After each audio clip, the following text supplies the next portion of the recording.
I am joined by cultural historian and author of the new book Unwell Women, A Journey Through Medicine and Myth in a Man-Made World, Dr, in an academic sense, Elinor Cleghorn. Hello, Elinor. Hello, how are you doing? You had a personal reason why you wanted to write this book, didn't you? So this book is a history of the relationship between women and medicine that tells the story of this relationship from the very beginnings of what we would call Western mainstream medicine, so in ancient Greece, and goes right up to more or less the present, to really kind of trace why so many women who experience ill health or suffer from illnesses and diseases experience medical distrust and dismissal and sort of mistreatment or inadequate treatment when they go to the doctors. And it was really inspired, this book, by my own experience of being diagnosed with an autoimmune disease 10 years ago when I was 30. And I just had my second son. While I was pregnant, he had a heart condition that was quite rare. And one of the only explanations for this heart condition was that I carried an immune cell that was attacking his heart. Thankfully, he was born healthy and well with a properly functioning heart. But about 9 weeks later, I became really ill with a heart condition of my own. And I was ill for quite a long time, and I eventually ended up in hospital. Eventually, a rheumatologist said, I think that you have an autoimmune disease, and I think that the problems that are happening with your heart are being caused by your own immune system. The book was inspired by this experience, not just by being diagnosed with a complicated and difficult to diagnose illness, but also because it helped me make sense of what had happened to me in my life in the last kind of 10 years before that. So from kind of my early 20s, just after university, I started to have a lot of symptoms that I now know are characteristic of the disease that I have, called lupus. And every time I went to the doctors when I was younger to try and kind of figure out what was happening with me, I was dismissed, either told, oh, well, you're a young woman, you probably like a drink. Or one doctor said to me, is it possible that an attractive young woman such as yourself might actually be pregnant? As if, I wouldn't be able to figure that out for myself. Or, I was given the same old story of, you're probably hormonal, or you're on the pill and that's probably making you feel a bit crap, or, you're overly stressed. I was never referred to any further tests, never given any sort of meaningful, adequate treatment. So I just began to think, okay, yeah, maybe I am just a young and fussy woman who is paying too much attention to her body, who is, worrying and sort of ruminating too much over these small things. And then suddenly this diagnosis made sense of all that. And thought, okay, there is a reason why this was happening. So you talk about a lot of myths and tropes, basically, that have become really entrenched in modern medicine. I wondered if you could give me some examples of the kind of myths and tropes that you're talking about. Yeah, from the very beginnings of modern medicine, the way that medicine has understood what a woman's body is and what it's for has always been really intertwined with who women are, societally speaking, and what their function is in society. So the beginnings of modern medicine, we start in ancient Greece, which was, of course, very much a patriarchal society. So women and men had functions, and the primary function of a woman was to reproduce, was to be pregnant, was to bear children. Then, when the forms of knowledge we have today about bodies and illnesses weren't available, so there wasn't dissection, there wasn't x-rays, there wasn't, the ability to take temperatures. So the way that illnesses and diseases were understood then was in terms of what people did. So it made sense for the earliest practitioners of medicine, the earliest writers of medical discourse, to think a woman is primarily reproductive. Therefore, all her illnesses and maladies pivot around her reproductive function. So from there you have the beginnings of the myth that everything that happens to women kind of somehow is indexed back to their reproductive capacity, which has created the impression that nothing else that happens to women is as important, and the priority of reproductive medicine. Because medicine has always been, at least professionally, a very male-dominated discipline. Of course, these ideas about women's bodies came to be as much social as they were physical. So this could lead to myths about women's bodies being primarily reproductive and also healthiest when they were performing this duty of reproducing. So I think this is probably the earliest myth that we get, that the healthiest state for a woman to be in is pregnant and keeping a home and being domestic. And that anything outside of that, so if a woman wanted to work, she wanted to think, if she wanted to participate in life in a different way, that would have a really detrimental effect on her health. And I think this is a myth that was explored in the earlier centuries and really came to prominence, say, in the 19th century, when we're really starting to tussle with ideas about women's rights.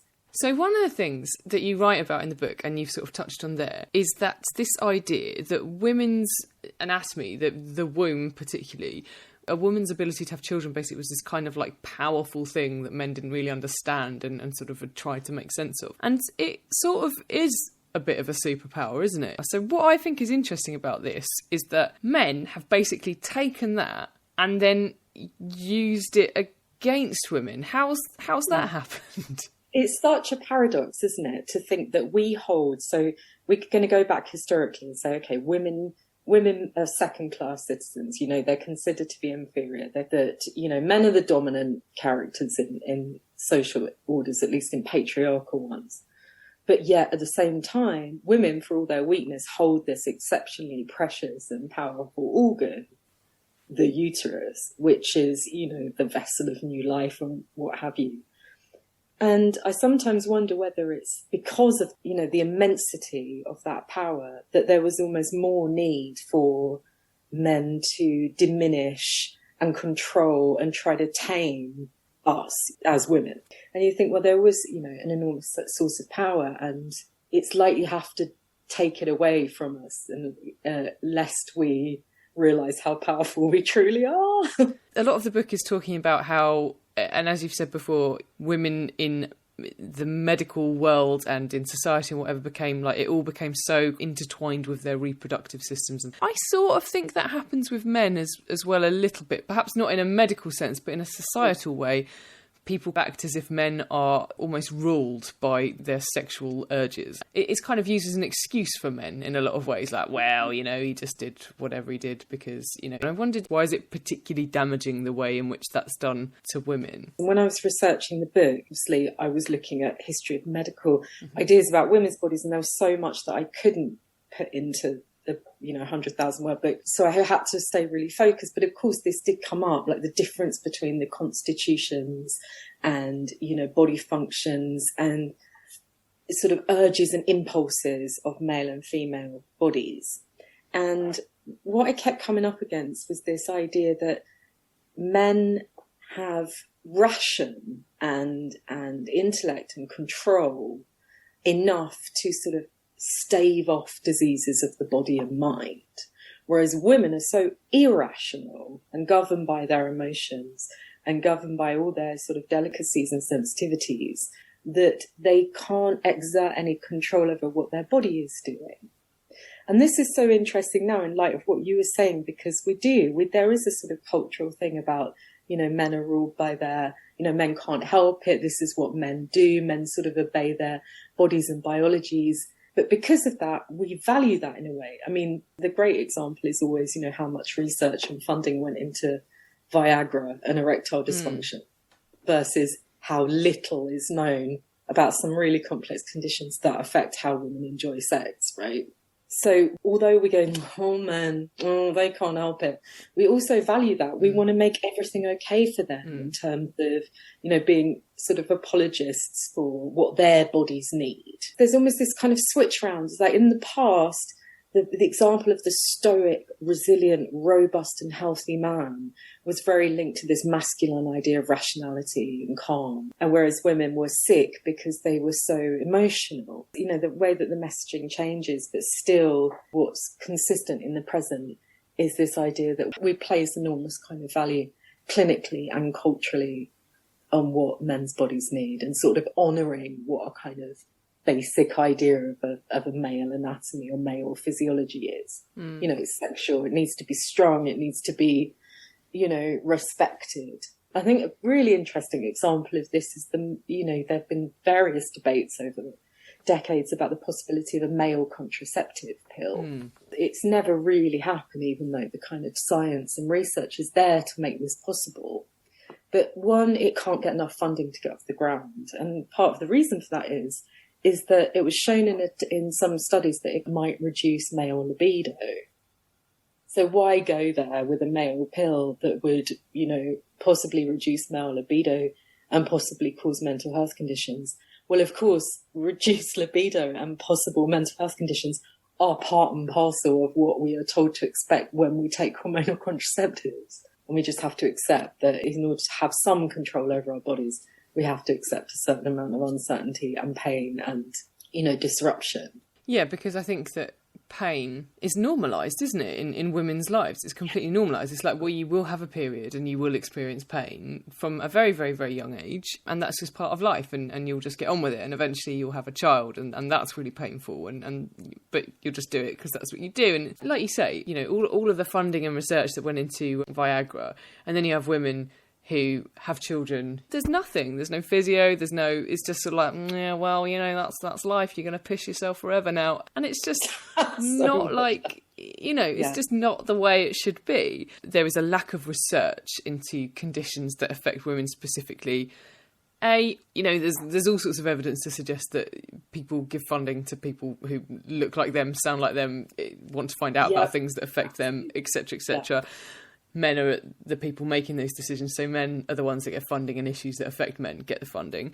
But also, there is a sense that there is a sort of inability in some ways to conduct research on women, particularly of a childbearing age, because A, they can't get the insurance to do it, and B, who's going to come forward as a pregnant woman, for example, and be like, sure, I'll be the guinea pig for this, Is that true? Yeah, no, there is. And it's really complex, this. You often hear these statistics brought up or dates and times brought up in discussions about how women have been excluded from medical research historically, so from clinical trials and from medical research.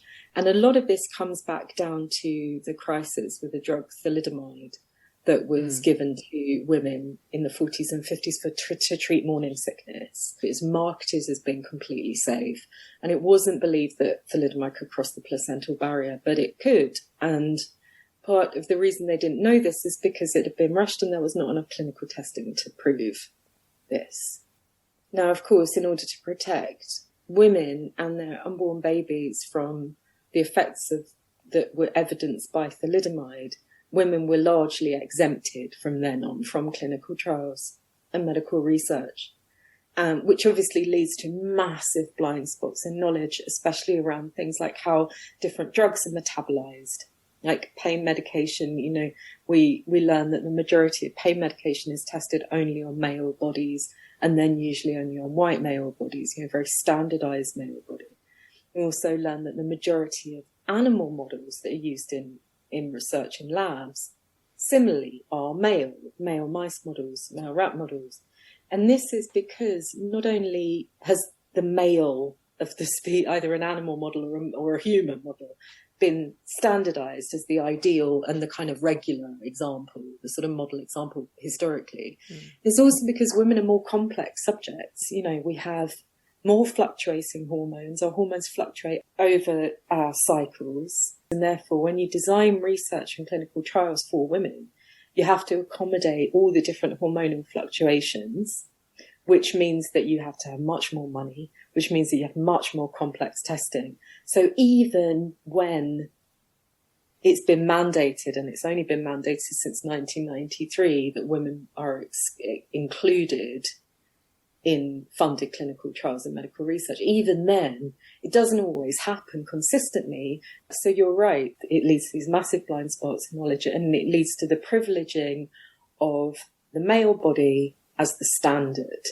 Obviously, we have that lack of research, so there are these blind spots. Is that why we haven't actually moved on that much from some of those myths that we talked about at the start? One of the examples you give in the book, and this is absolutely true, because I have a very good friend who suffers from endometriosis quite badly, and she was told, why don't you just crack on and have kids? As if like that would somehow solve everything. And a lot of the things that you talk about in the early part of the book, the answer for these women's issues does tend to be like, why don't you just have penetrative sex with a man and you'll be fine, which is convenient, I suspect, for the people who suggested it. Oh, the old marital sex cure. Is that why we are still where we are, or are there other things at play? I think endometriosis is the perfect example of this, because endometriosis was named about a century ago. So named as a distinct disease called endometriosis.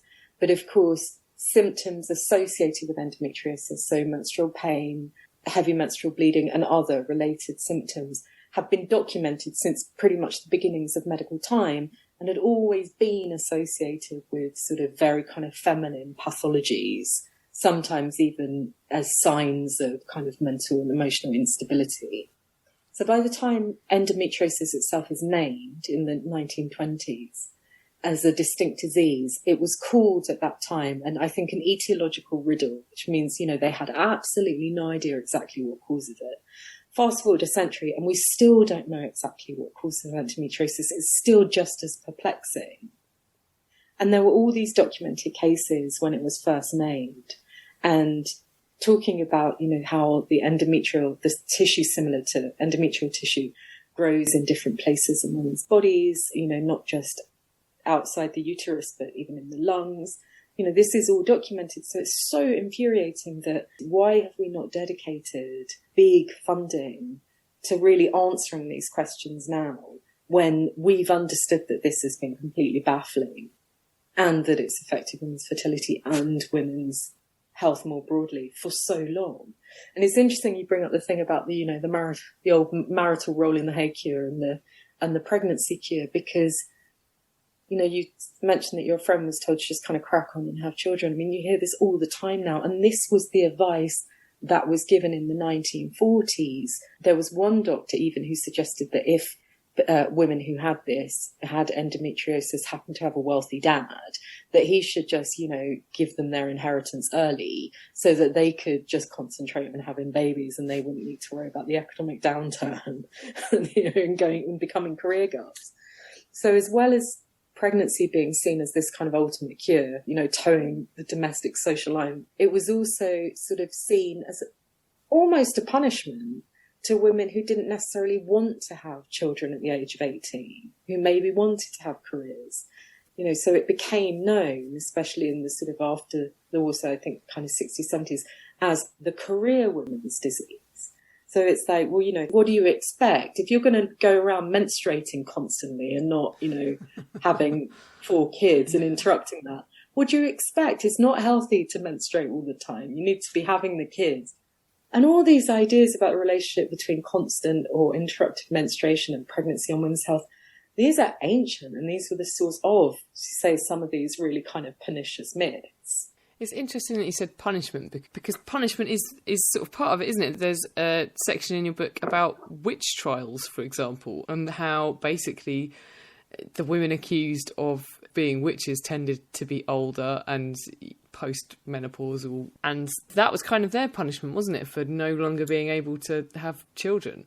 I think we have this sense of danger or trepidation when it comes to women going past their sell-by date, or, not being useful anymore in terms of, so we see it in these awful tropes around menopause that still exist in the culture. Of course, they're everywhere. The jokes about menopause are everywhere, but when the 45th president was running and they had all this stuff about how Hillary Clinton couldn't possibly become leader of the free world because she was menopausal or post-menopause and therefore likely to go nuts. She'd have a hot flush and just nuke China or something. Exactly. Yeah. It's still there, it's still ingrained. I think more broadly a sense of punishment does sort of hover on women's illness.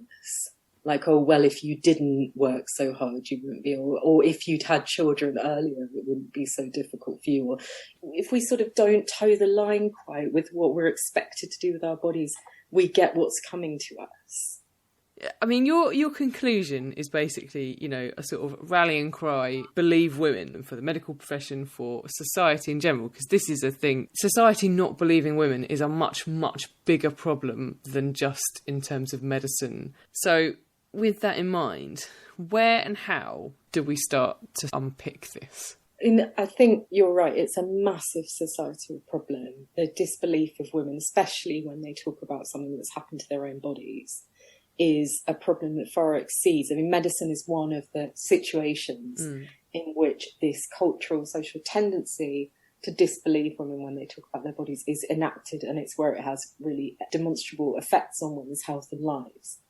And it's very easy to say, you know, oh, medical culture should believe women, should listen to women. And of course, you know, in an ideal world, doctors and health professionals would have enough time and enough money and enough resources that they could sit down and really listen to someone and meet them at face value and treat them as a human and listen to what they have to say and take it really seriously and, you know, submit them to batteries of different tests to explore what was wrong. But unfortunately, this isn't the health system, at least that we have in the UK. So how to go about it? You know, we have to start thinking, okay, it's got to be a mix between dedicating more funding and more money to women's health concerns that historically have been maligned and neglected or obscured by these mythologies, while at the same time trying to create a sort of medical culture in terms of the doctor-patient encounter where anyone who goes to the doctor, but especially women, are treated as human beings. And that might come from an awareness of what sort of biases, unconscious and implicit biases, might be present if a woman says, oh, you know, it hurts so much and I can't get my kids ready for school and I'm, you know, worried about paying the bills, you know, how this might impact how she's seen or how she's taken seriously. I think more awareness of that, more thinking about what do you do as a GP if you've only got a little bit of time? You know, what is the best way to listen? How can you actively listen? What sort of questions might be? You know, so I think there needs to be a real sort of thought. Easy to say we need to listen, and we do, but we need also real strategies, real implementable strategies to also help guide, you know, our doctors and GPs and our health professionals into helping get the care that we deserve. And, you know, advocating for ourselves is hugely important, but it's not always possible. You know, It's not always possible to be super confident about what's going on in your body. All sorts of different factors might impact how you feel able to talk about what's going on. I mean, some people might internalize and ignore a pain for a long time because they feel that's really traumatic, or the risk of being disbelieved is too harrowing for them. So we've got to create a culture where it's easier, you know, diagnostically speaking, to get the information from someone that's needed so that they can go on to be really helped, diagnosed in a more timely way, given the treatment that's really adequate and treated like a human being. You know, there could be women-specific clinics that had GPs or consultants had a really, you know, broad awareness about all these different multi-symptomatic chronic diseases that affect women, about the importance of women's sexuality and sexual health. You know, and that were more dedicated. So there were like spaces in which, you know, that were geared up for this and that could also take into account how all those different disparities of race and class, for example, play into and impact what kind of care you get. Elinor, your book, Unwell Women, is published on June the 10th. Where can we follow you on the socials if we want to keep up to date with what you're doing? You can follow me. I'm at Elinor Cleghorn, Twitter and Instagram. So come say hi. Elinor, thanks so much. Thank you for having me. It was such a joy.